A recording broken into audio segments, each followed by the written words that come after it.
doing gap. And the other day someone asked me, what would be some of the problems in our state about implementing the Common Core standards? And that is a big one, is knowing and doing. And be realistic, and I'm going to talk about mathematics. I don't expect you to understand. I'm not going to ask you to do a quiz in math. I have some problems maybe we're going to look at.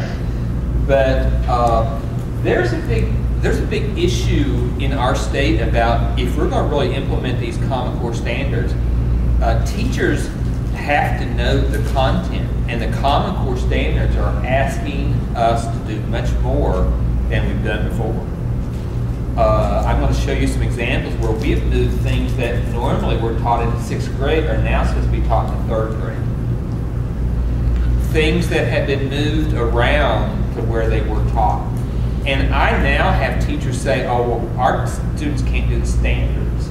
Well, the Common Core standards are asking us to do more in depth, more understanding of mathematics than they've ever done before.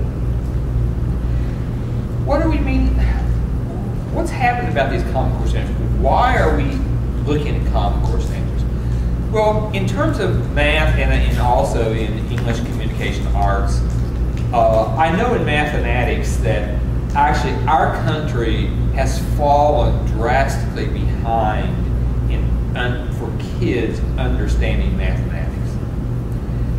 So many times in mathematics classrooms, I see more kids there only to get the credit, not really to learn mathematics.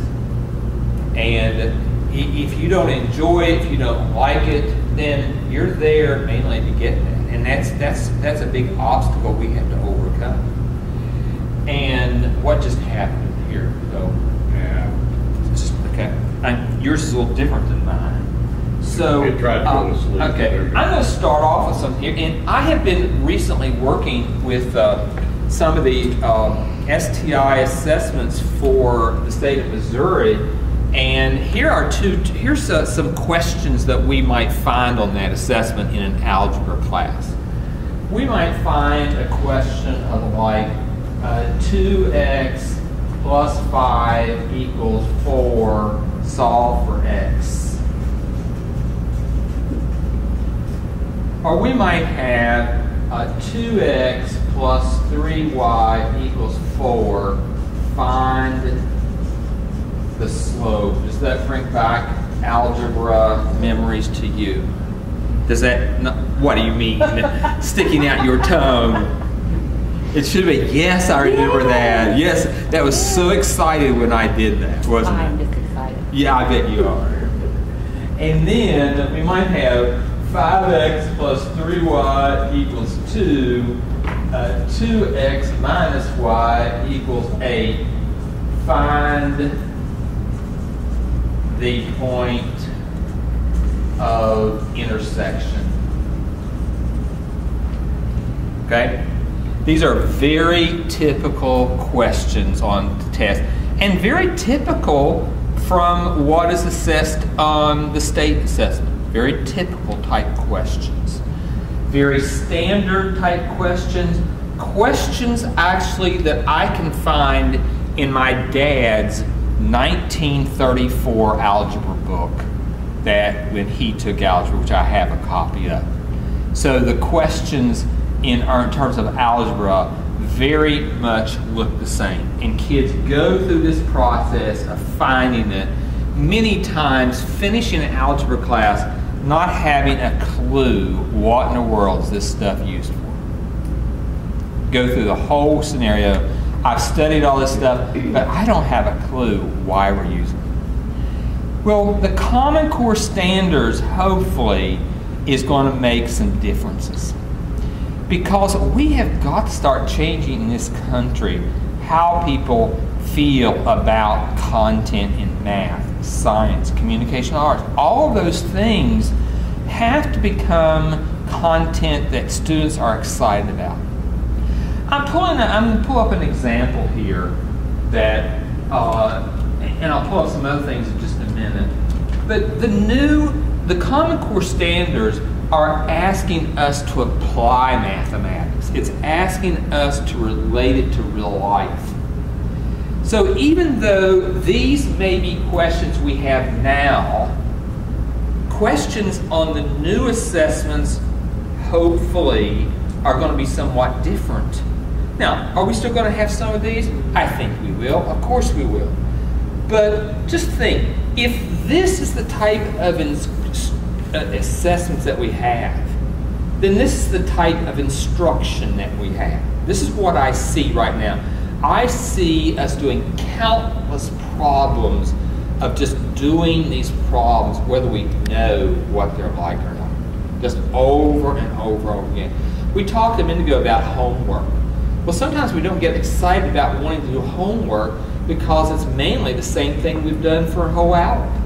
We do something for an hour, then the teacher says, okay, I want you to do 1 through 25, and then go and practice it. Some of the schools that we are working with, I know in the schools, I was very aware that the teacher did not give homework at all. And the reason why the teacher didn't give homework is because she said they don't do it, so why should I expect it? So if the expectation is not there, or it's something that's exciting, don't expect them to do homework. But these things aren't new here. But assessments now, because they're going to be on a computer, can take on new forms. Now, when I say a computer test, I don't simply mean the same thing that was on a piece of paper now can be put on a computer. That's what we're doing now. We're simply going through and selecting a particular thing. But if it's actually adapted to the computer, we can actually do simulations and ask questions about it. In other words, we want to take advantage of the technology. And the Common Core standards, one of the standards says students will use technology in mathematics. I was in a classroom not long ago, and it was touted as a technology classroom for math. And I was real excited about seeing it. I went into the classroom. Every student had a computer. They carried it with them. The teacher, the first thing she said, I want everybody to start up their computer. So they all started up their computer, and then she walked around the room and says, okay, you've all got it on. That's what I wanted to see, is that you had your computer here today. And that's all that was done in the classroom. That was all the expectation, is that you had a computer. Now, if they did use the computer, it was for this. They pulled up an electronic version of their textbook so that they didn't have to carry their book with them. So technology there to them wasn't using technology. It was actually to simplify things or to do something to extend what I've already done. So that's not what the Common Core standards in math are talking about. They're talking about using it to a great extent. I'm going to take this last example here. Find the point of intersection.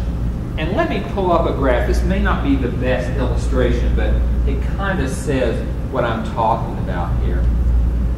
You might now see assessments on the computer that might look like this. Let's see if I have the right one. I've changed computers here, and I had a program on mine. Let's see if I can remember this.